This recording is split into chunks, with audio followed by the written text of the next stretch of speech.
Assalamualaikum warahmatullahi wabarakatuh. Di sini kami akan mewawancarai UMKM di bidang fashion yaitu hijab.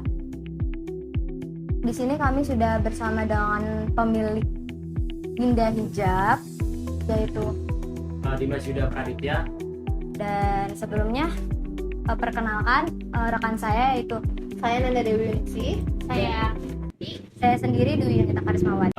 Untuk sejarah dari Dinda Hijab sendiri, kita berawal dari tahun 2019, yaitu di awal pandemi. Kita mulai jualan dengan hanya via online, jadi kita COD-an ke beberapa lokasi di Cikampek dan Karawang.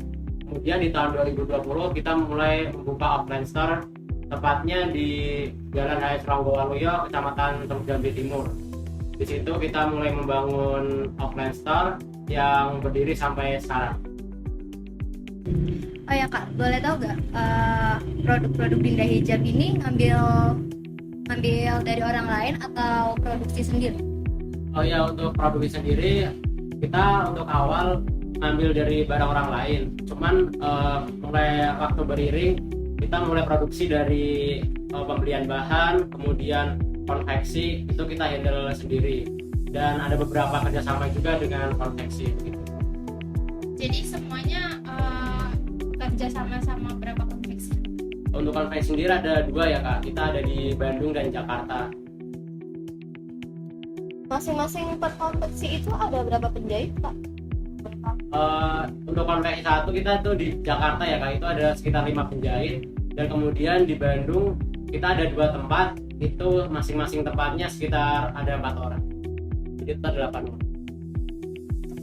Oh ya, untuk pemasaran selain toko offline sendiri, kita ada beberapa market atau pasar online. Kita ada pasar di TikTok, di Shopee, dan di Instagram ya Kak. Boleh tahu nggak berapa sih omsetnya per hari itu? Untuk rata-rata omset per hari kita biasanya tembus 100 piece per hari ya. Itu kira-kira di omset 3 jutaan per hari. Itu untuk offline store atau online store doang? Itu untuk offline store doang. Kalau online-nya berapa Kak? Untuk online kita fluktuasi Kak, jadi kadang naik kadang turun ya, jadi nggak stabil. Mungkin kalau di rata-rata sekitar kurang lebih sama 3 jutaan juga. Keuangannya sendiri itu manual atau? Oh iya, untuk keuangan offline dan online tentunya kita ada perhitungannya sendiri. Untuk keuangan offline kita ada aplikasi mesin kasir, jadi kita secara manual catat pengeluaran, maksudnya pemasukan di hari itu. Kemudian melalui online kita ada marketplace seperti TikTok dan Shopee, itu dia udah otomatis dari aplikasinya. Jadi pemasukan dan penghasilan di hari itu juga akan tercatat rapi di aplikasi. Kalau boleh tahu di antara pemasaran lewat offline dan online itu lebih banyakan di mana, Kak? Apa offline-nya atau di online-nya? Tadi seperti yang awal saya bilang ya, rata-rata itu sama sebenarnya. Cuman kadang di online kita bisa lebih banyak dari offline ketika kita beberapa konten kita yang viral ataupun FYP di TikTok itu biasanya dapat meningkatkan omset kita. Kan sekarang kan zamannya pandemi nih Kak.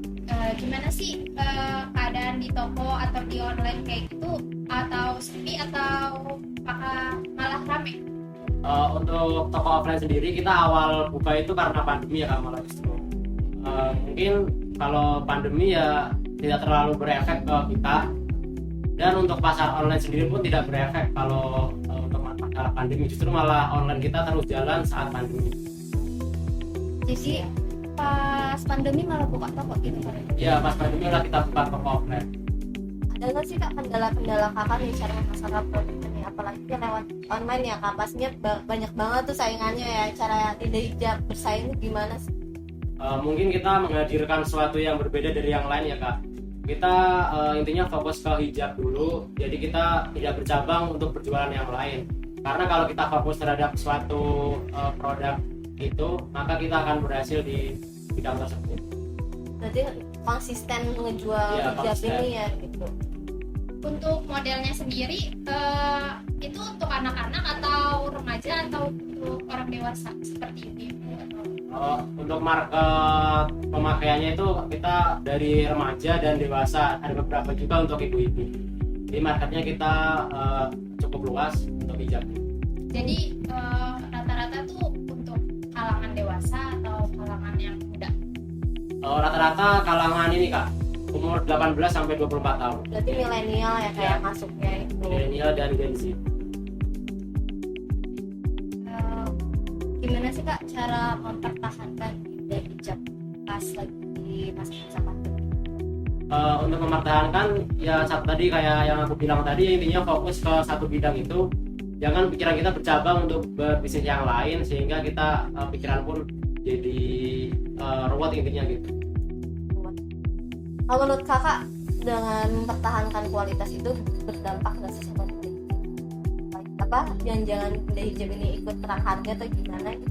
Ya malah justru intinya di situ Kak, kualitas itu yang kita utamain. Jadi kenapa kita bisa bersaing dengan yang lain, karena kualitas kita itu konsisten, tidak tiba-tiba jelek, tiba-tiba itu gitu Kak. Jadi kita harus mempertahankan kualitasnya.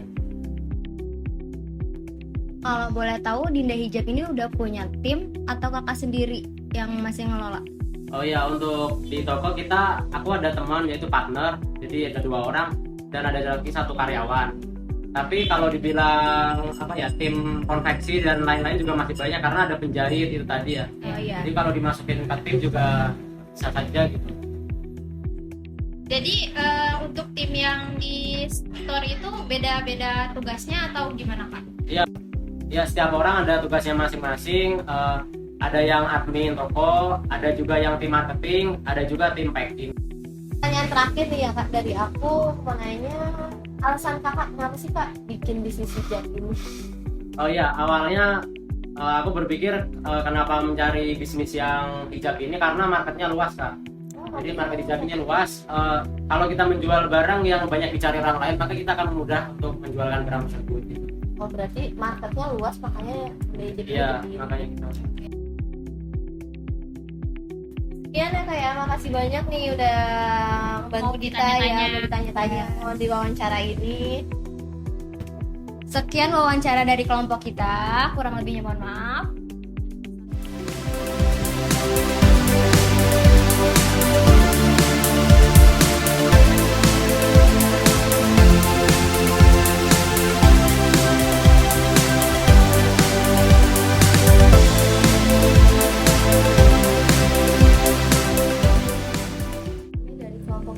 Ingin mempresentasikan hasil wawancara kami di toko UMKM Dinda akan menjelaskan tentang sistem keuangan Dinda Hijab. Untuk sistem keuangannya tersendiri itu sudah tertata dengan rapi, dan untuk pencatatan keuangan secara offline store-nya itu masih ditulis secara manual, dan untuk online store-nya itu sudah otomatis dari marketplace tersebut. Ingin menjelaskan tentang sistem pemasaran di toko Dinda Hijab. Untuk sistem pemasarannya sendiri di toko Dinda Hijab itu sudah bagus. Dinda Hijab memasarkan produknya melalui 2 cara, yaitu dengan membuka offline store-nya di Kota Karawang, Jawa Barat dengan adanya sistem reseller, dan Dinda Hijab juga memasarkan produknya melalui online store-nya, yaitu melalui marketplace seperti Shopee.